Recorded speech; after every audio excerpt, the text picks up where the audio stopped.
നമ്മളൊരു ബീച്ച് കണ്ടു വന്നാലോ? മിനി ഗോവ എന്നൊക്കെയാണ് ആളുകൾ വിളിക്കുന്നത്. കേട്ടപ്പോൾ അത് ഗോവയിലാണെന്ന് കരുതിയോ? പക്ഷേ ഗോവയിലൊന്നുമല്ല, കോഴിക്കോട് വടകരയ്ക്കടുത്താണ്.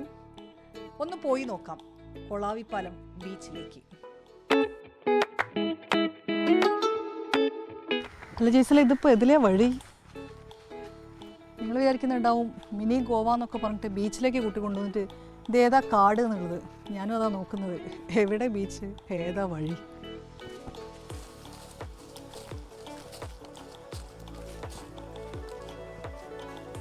നമുക്കിപ്പം ഇവിടുന്ന് കേൾക്കാം, കടലിൻ്റെ ശബ്ദം കേൾക്കുന്നതുകൊണ്ട് ബീച്ചിലേക്കാണ് പോകുന്നതെന്ന് മനസ്സിലാവും.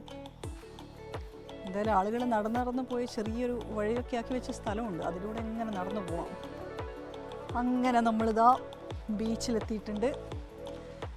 ഇതാണ് പയ്യോളിക്കടുത്തുള്ള കൊളാവി ബീച്ച്.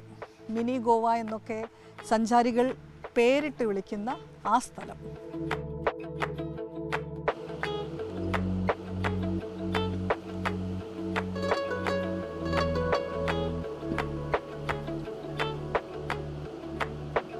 ചെറിയ വഴി കഴിഞ്ഞ് പിന്നെ എത്തിയാൽ അതിമനോഹരമായ കാഴ്ചയാണ്.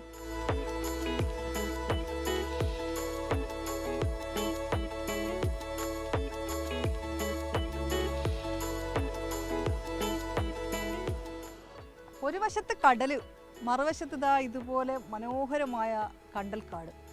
കണ്ടൽ കാട് എന്ന് തന്നെ നമുക്ക് പറയാം. ഇതിനുള്ളിൽ ഫുള്ള് കണ്ടൽ ചെടികൾ ഇങ്ങനെ നിറഞ്ഞു കിടക്കുന്നുണ്ട്. ഇത് വേരൊക്കെ, ഇതിൻ്റെ വേരുകളും ശിഖരങ്ങളും ഇത് താഴേക്ക് വന്നിട്ടാണ് ഇങ്ങനെ വന്നിരിക്കുന്നത്. കാണാൻ തന്നെ ഒരു ഭംഗിയുണ്ട്.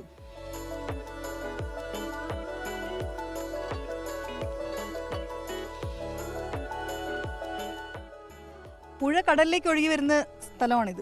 നല്ല രസമുണ്ട്. ഈ കടലിൻ്റെ ആ മനോഹാരിത അതിനേക്കാളേറെ എന്ന് പറയാവുന്ന രീതിയിലാണ് ഈ ഭംഗി. തൊട്ട് രണ്ട് ഭാഗത്തും കണ്ടലുകൾ നിറഞ്ഞു കിടക്കുന്ന പച്ചപ്പ്, അതിന് നടുവിലൂടെ വെള്ളമൊഴുകി വരുന്നു. അപ്പോൾ അതൊക്കെ തന്നെയാണ് അതിൻ്റെ ഒരു മനോഹാരിത.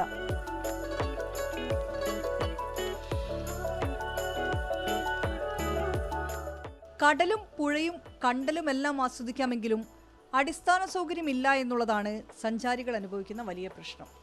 ആ പ്രശ്നത്തിന് പരിഹാരം കാണാനൊരുങ്ങുകയാണ് ടൂറിസം വകുപ്പ്. ഇതുപോലൊരു സ്ഥലം നമുക്ക് ഫാമിലിയായിട്ട് വന്നിരിക്കാൻ ഇത്ര മനോഹരമായ സ്ഥലമാണ്. അപ്പോൾ ഇത് നമ്മൾ ഒരു റെസ്റ്റോറൻറ്റോ ഇരിക്കാനുള്ള സ്ഥലവും നമ്മൾ കുളിച്ച് കഴിഞ്ഞാൽ കുളിച്ച് കഴിഞ്ഞ് കുറച്ചൊരു ഷവറോ ഒക്കെ ഉണ്ടെങ്കിൽ നമുക്ക് അടിപൊളിയായിരിക്കും. ഞാൻ ഭയങ്കര ഹാപ്പിയാണ്. കുട്ടിയാണെങ്കിലും കുറേ സമയം വന്നിരിക്കുന്നുണ്ട്.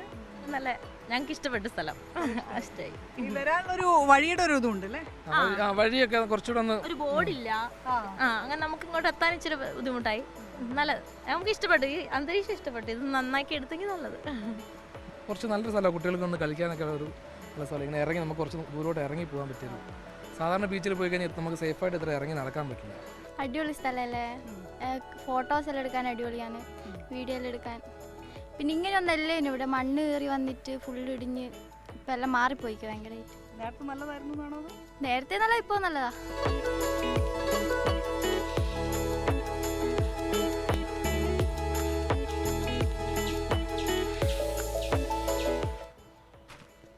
ഇതിനുള്ളിൽ കൂടെ കുറേ ദൂരം നടന്നു പോവാം.